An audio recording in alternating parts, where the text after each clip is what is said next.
Mismong United Nations na nagsabing kasama sa basic human rights ang mabilis at maayos na internet access.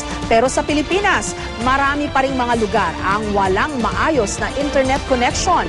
Ang solusyon na nakikita ng gobyerno ang pagkakaroon ng tinatawag na Super Wi-Fi. Alamin kung ano yan sa live report ni Micaela Papa. Micaela?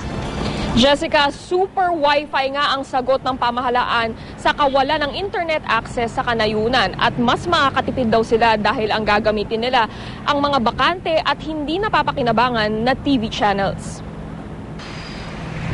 Matataas na bundok, malawak na karagatan at watak-watak na mga isla.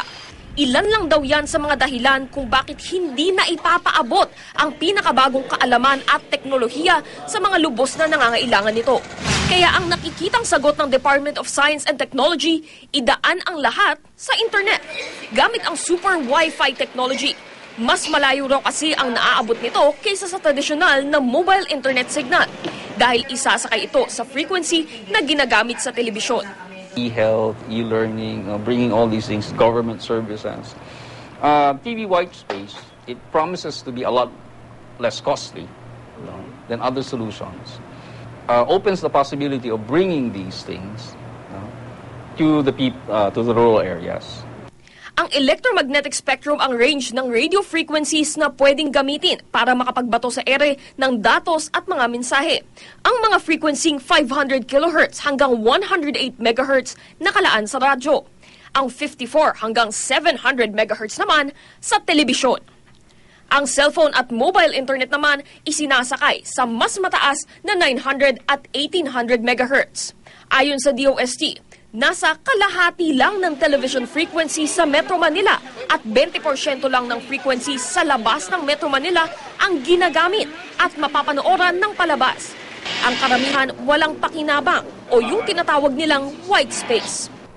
Wala pong problema sa mga TV screen ninyo. Ang inyong nakikita ngayon ay ang white space o yung bakanting channel sa pagitan ng mga ginagamit na channel para hindi magkaroon ng interference. Halimbawa, sa pagitan ng GMA7 at Channel 9, merong Channel 8 na ganito lang ang inyong makikita. Kaya naman inisip ng DOST, total, hindi naman natin ginagamit itong mga frequency ito. Bakit hindi na lang natin gamitin sa internet? Bagamat maaaring mas mabagal kaysa sa nakasanayan nating mobile broadband, ang mahalaga raw, mas malayo ang nalalakbay ng Super Wi-Fi, kaya mas akma sa mga liblib at dati di maabot na nayon. They can travel through water, over water, through trees, through walls, and in some cases even over mountains. It doesn't have to be line of sight.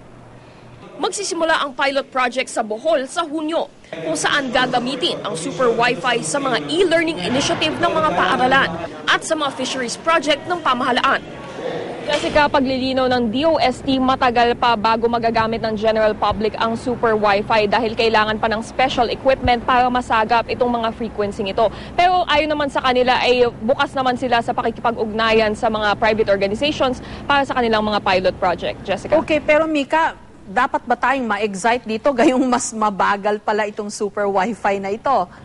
Jessica, siguro yung mga nasa Metro Manila na sanay na sa mabibilis na internet speeds, hindi ito para sa atin.